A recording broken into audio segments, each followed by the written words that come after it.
नमस्कार, अस्सलाम वालेकुम नाज़रीन। पल पल न्यूज़ के न्यूज़ रूम से मैं हूं आप लोगों के साथ नदीम अकरम।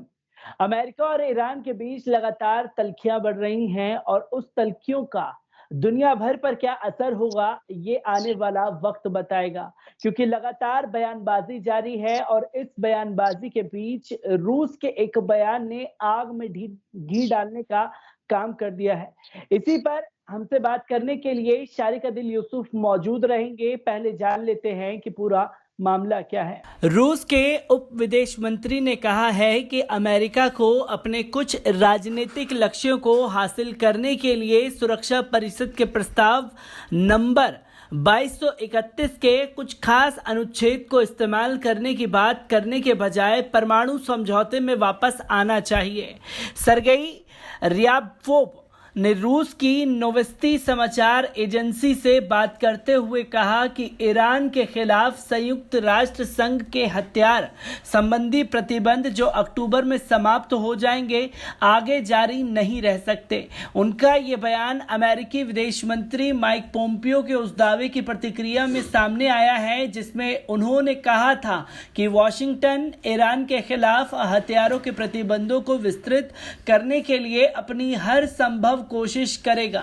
रूस के उप विदेश मंत्री ने कहा कि ईरान को हथियार व सैन्य उपकरण उपलब्ध कराने और ईरान से हथियारों के निर्यात की वर्तमान विशेष व्यवस्था की समय सीमा बढ़ाने के बारे में कहा जाना चाहिए कि ये मामला उसी समय हल हो गया था जब सुरक्षा परिषद का प्रस्ताव नंबर 2231 पास हुआ था। इस विशेष व्यवस्था का क्रियान्वयन 5 साल गुजरने के बाद अक्टूबर 2020 में खत्म हो जाएगा और सुरक्षा परिषद के इस फैसले में कोई परिवर्तन नहीं किया जा सकता।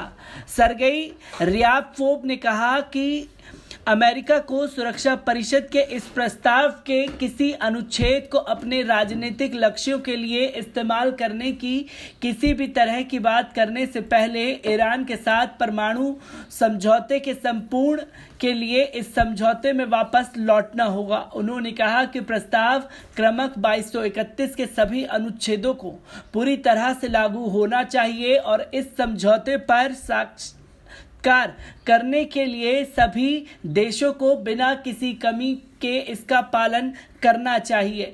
रूस के उप विदेश मंत्री ने कहा कि अमेरिका न केवल ये किसी प्रस्ताव में रुकावट डाल रहा है बल्कि इसे लागू करने वाले देशों पर प्रतिबंध लगा रहा है और इन्हें धमकी दे रहा है। अमेरिकी अधिकारी ईरान पर हथियारों की खरीदारी पर जो प्रतिबंध लगा हुआ है उसकी अवधि में वृद्धि कराए जाने से इच्छुक है। ब्रिटेन के पूर्व विदेश मंत्री ने कहा कि संयुक्त राष्ट्र संघ में ईरान पर हथियारों की खरीदारी पर लगे प्रतिबंध की अवधि बढ़ने जाने हेतु अमेरिकी अधिकारियों के प्रयासों का कोई परिणाम नहीं है। उन्होंने लंदन में इरना के संवाददाता से वार्ता करते हुए कहा कि अमेरिका सुरक्षा परिषद का प्रयोग एक हथकंडे के रूप में करके ईरान पर हथियारों की खरीदारी पर लगे प्रतिबंध की अवधि बढ़वाना चाहता है, जिसे रूस और चीन के विरोध का सामना करना पड़ेगा। उन्होंने कहा कि जर्मनी, फ्रांस और ब्रिटेन 3 यूरोपीय देशों ने स्पष्ट रूप में घोषणा कर दी है कि वह इस मामले को सुरक्षा परिषद में उठाए जाने के पक्षधर नहीं है। समाचार पत्र न्यूयॉर्क टाइम्स ने सोमवार को रिपोर्ट दी थी कि अमेरिका के विदेश मंत्री माइक पोम्पियो ईरान पर अधिक से अधिक दबाव डालने की नीति से ईरान पर हथियार खरीदने पर जो प्रतिबंध लगा हुआ है उसकी अवधि में वृद्धि कराए जाने के लिए इच्छुक है।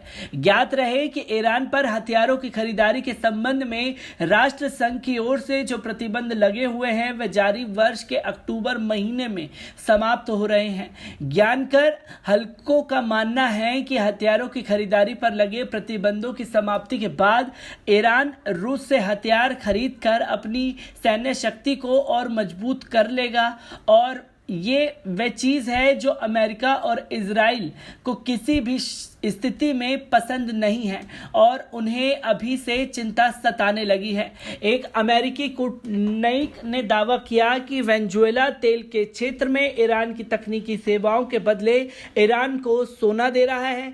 एलियट ने कहा कि हमने देखा कि इस हफ्ते ईरान के अधिक विमान वेनेजुएला गए हैं। हमारा मानना है कि ईरान से वेनेजुएला के लिए तेल उद्योग के उपकरण लाने वाले ये विमान वापसी में वेनेजुएला से सोना ईरान ले जाते हैं। अमेरिकी विदेश मंत्री में वेनेजुएला के प्रभारी एलियट आम्ब्रेज ने हंटसन रिसर्च सेंटर से एक वीडियो कॉन्फ्रेंस के जरिए ये दावा किया और कहा कि वेनेजुएला में ईरान की भूमिका बढ़ रही है। मैं शारिक आपसे जानना चाहूंगा, क्योंकि ईरान और अमेरिका के बीच में जो तल्खियां हैं वो तल्खियां लगातार बढ़ती जा रही हैं।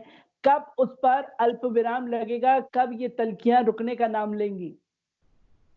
देखिए, अब तल्खियां अगर चाहें, क्योंकि अमेरिका सुपर पावर है, तो वो आज के आज भी तल्खियां रुकवा सकते हैं। 1 घंटे के अंदर, 24 घंटे के अंदर अंदर ये तल्खियां सारी रुक जाएंगी, सब खत्म हो जाएगा और बिल्कुल नॉर्मल लाइफ मिडिल ईस्ट में आ जाएगी। लेकिन अगर अमेरिका वैसा करता है तो उसको बहुत नुकसान झेलना होगा उसकी वजह से। इवन दो अमेरिका का सऊदी अरब से बहुत अच्छा रिलेशन है, लेकिन कई ऐसे देश हैं वहां पे जिनके होते हुए अमेरिका सही तरीके से अपना वर्चस्व नहीं बना पा रहा है। और खास के उसमें अगर कोई ऐसा देश है बाहरी देशों में, तो रशिया उसके लिए बहुत ज्यादा इन्फ्लुएंसिंग है। तो उस पर हम आएंगे, लेकिन पहले बात करते हैं कि ईरान और अमेरिका का रिलेशन कैसा है। और ईरान और अमेरिका का रिलेशन काफी पुराने टाइम से ही बहुत खराब है। जब हसन रूहानी और तमाम उनके लीडरों को जब कैप्चर किया गया था, वो हसन रूहानी जब जेल में थे, तब उनके रिहाई के लिए पूरे का पूरा ईरान एक तरह का आप समझ सकते हैं कि प्रोटेस्ट में बाहर आ गया था और यूएस एम्बेसी को घेर लिया गया था, जिसमें 44 अमेरिकन को पकड़ लिया गया था। और उसके बाद कई रेस्क्यू मिशन चले थे, कई तरह के डिप्लोमेटिक स्टेप्स लिए गए थे और तब से ही अमेरिका के साथ ईरान का रिलेशन बिल्कुल खराब है। लेकिन अमेरिका पर्टिकुलरली ईरान के साथ वो नहीं कर पाया जो उन्होंने इराक और लिबिया में करके दिखाया, जो सद्दाम हुसैन और गद्दाफी के साथ हुआ। वो चीज़ वो हसन रूहानी या और किसी लीडर के साथ नहीं कर पाए। लेकिन चाहे आयतुल्ला खमेनी कैप्चर हुए थे उस वक्त, तो ऐसे सिचुएशन के बाद ईरान के साथ जो रिलेशन क्रिएट हुआ वो बहुत खराब था। और ईरान ने इन कुछ कंट्रीज की गलतियों से सीखा और उसके बाद उसने सारे वैसे कदम लिए जिससे आप ये समझ सकते हैं कि ईरान की फोर्सेस जो हैं, कुर्द फोर्स, वो अभी इस वक्त प्रेजेंट टाइम में दुनिया की सबसे एक्सपीरियंस्ड और सबसे अच्छी फोर्सेज में से एक है, सबसे स्ट्रॉन्ग फोर्सेज में से एक है। और सबसे ज्यादा अगर किसी को वॉरफेयर का आइडिया है तो अमेरिकन ट्रूप्स के बाद, अगर या अमेरिकन ट्रूप्स के बराबर, चाहे उनके पास इक्विपमेंट्स अमेरिकन ट्रूप्स से कई ज्यादा कम है, तो उसमें कुर्द फोर्सेज हैं। और सबसे मेन बात है कि उनको अपने टेरेन का आइडिया है। तो ईरान बाहर देशों में भले ही वो पावर अपना नहीं पोर्ट्रे कर सके, बाहर नहीं वो पावर दिखा सके, लेकिन हाँ अपने बॉर्डर के अंदर क्योंकि उसको अपनी जमीन का बहुत अच्छे से आइडिया है, तो उसने यूएस के इन्फिल्ट्रेशन को काफी अच्छे से रोक रखा था। लेकिन अभी हाल फिलहाल में 2019 में जब यूएस ने इराक से अपने ट्रूप्स को हटाया है, तभी ईरान थोड़ा ओपन हुआ है और उसने सामने आके बोलना शुरू किया। उसने अब यूएस को ओपनली धमकाना या वार्न करना शुरू किया है। तो वर्ल्ड पावर के तौर पे यूएस को अगर इस तरीके से कोई कंट्री बोल रही है, तो सिर्फ ये नहीं है कि ईरान ने ऐसा बोला, वो यूएस के तौर पे यूएस 100% उसको ऐसे ही देख रहे होंगे इस वक्त वो, क्योंकि सारे डिसीजन उनके उसी हिसाब से हैं कि उनको अपने कंट्री का एक ऑनर बचाना है और दूसरा वो जो ताकत जो पोर्ट्रे करता है यूएस, उस पावर को बचाना है। तो कोई किसी और छोटे देश को ये ना लगे कि यूएस कमजोर हो गया है या कमजोर पड़ गया ईरान के आगे। उस वजह से यूएस का ये अलग अलग तरह के कदम हैं और सीधा वॉर पे जाना एक बेवकूफ़ी भरा स्टेप होता है। तो उसके लिए कई तरह के स्टेप्स आते हैं, कई और तरह की चीज़ें होती हैं। जैसे सैंक्शन एक चीज़ होती है। सैंक्शन वैसे ही काम करता है जैसे पहले के ज़माने में सीज होता था। जब किसी जगह को कैप्चर करना होता था तो उसको चारों तरफ से मिलिट्री घेर लेती थी और वहाँ से अंदर और बाहर आने-जाने का रास्ता कंप्लीटली पैक हो जाता था। और उस सिनेरियो में वहाँ खाने की कमी होती थी और वो 1 महीना लगता था, कभी 2 महीना लगता था, कभी साल भर लग जाता था। तो उसी तरीके से ईरान के ऊपर जो लगाए हुए सैंक्शन हैं, वो सालों भर के हिसाब से सोच के लगाए गए हैं।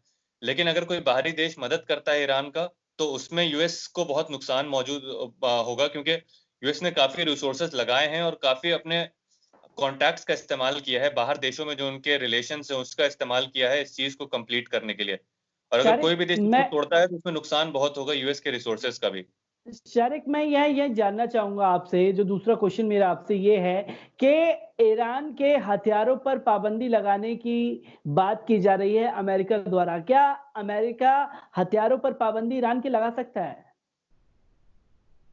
देखिए, अगर ऐसा करता है अमेरिका तो ईरान के भी क्योंकि रिलेशंस अच्छे हैं, बहुत सी कंट्रीज से ईरान के रिलेशंस अच्छे हैं, तो अमेरिका ये करने पे उसे और मजबूत करेगा। एक तरीके से ये समझना बहुत ज़रूरी है।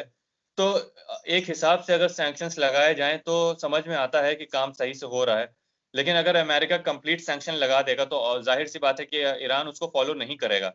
क्योंकि ये अब ये समझिए कि आउटराइट तानाशाही की तरह निकल के आएगा। अगर ईरान के कहने के हिसाब से कि अगर रशिया वेपन रख रहा है, इंडिया वेपन रख रहा है, अगर ब्रिटेन या फ्रांस वेपन रख रहा है, तो ईरान क्यों ना अपने पास वेपन्स रखे? तो ये कुछ चीज़ें ये समझिए कि कॉन्फ्लिक्ट पैदा करती हैं और यूनाइटेड नेशंस को क्योंकि अमेरिका काफ़ी फ़ोर्स कर रहा है और रिक्वेस्ट कर रहा है कि सैंक्शंस बढ़ाए जाएँ, तो वहीं दूसरी तरफ रशिया इसको नेगेटिव तौर पे ले रहा है और रशिया का ये कहना है कि वो सैंक्शंस की वज़ह से रशिया को भी नुकसान होगा, तो रशिया नहीं चाहता कि ये सैंक्शंस लगे और अगर लगेंगे भी तो उसका पालन नहीं होगा। तो समझने वाली बात ये है कि यूएसए एक टाइम पे ईरान को हैंडल कर सकता है, लेकिन यूएसए एक टाइम पे रशिया और ईरान और तमाम उन देशों को एक साथ नहीं हैंडल कर सकता है। तो ये सैंक्शन खुद ब खुद फेल हो जाएगा क्योंकि इसको सही तरीके से प्लान नहीं किया गया है। लेकिन अगर इसको अमेरिका आगे ले जाना चाहता है तो उसके लिए सऊदी अरब और इज़राइल ये दोनों कंट्री का उसको हेल्प चाहिए होगा। अगर ये दोनों कंट्री उसकी मदद करने के लिए आगे बढ़ते हैं तो खुद ब खुद फिर ईरान को काफ़ी नुकसान झेलना होगा। शारिक, मैं ये यहाँ जानना चाहूंगा आपसे, क्या ईरान और रशिया मिलकर के अमेरिका का खेल बिगाड़ सकते हैं? देखिए, ईरान और रशिया का अकेले का मामला नहीं रहेगा फिर क्योंकि अगर ऐसा कुछ होता है तो हमेशा की बात वही है कि अगर इस एक देश 2 देश का मामला कभी 2 देश के बीच में नहीं रहता है। पहले भी यही हुआ था वर्ल्ड वॉर 1 और वर्ल्ड वॉर 2 के टाइम पे लोगों ने इसी तरह की गलतियाँ की थी और वो पूरा इतनी बड़ी-सी एक जंग बन गई थी जिसमें तमाम देशों का जुड़ना मजबूरी बन गया था, जिसमें जापान था, चाइना था, जिनका कोई लेना-देना नहीं था यूरोपियन देशों से। तो उसी तरह का माहौल इस बार भी क्रिएट हो सकता है और खास के मिडल ईस्ट में क्रिएट होगा जहाँ पे सऊदी अरब, इज़राइल, अमेरिका और ये कुछ देश एक साथ रहेंगे और यूरोप के कई देश एक जगह रहेंगे। लेकिन ईरान और इराक की चांसेस है ईरान, इराक, रशिया, चाइना और खास के पाकिस्तान क्योंकि पाकिस्तान और ईरान का रिलेशन बहुत अच्छा है। और अगर ऐसा होता है तो हिंदुस्तान को भी इसमें इन्वॉल्व होना होगा और वही चीज़ है कि अगर एक कंट्री गलती करती है दूसरे के साथ और 2 कंट्री के बीच की लड़ाई अगर शुरुआत होती है, तो वो अपने आप 10 की बन सकती है और उसको रोकना फिर बहुत मुश्किल हो जाता है।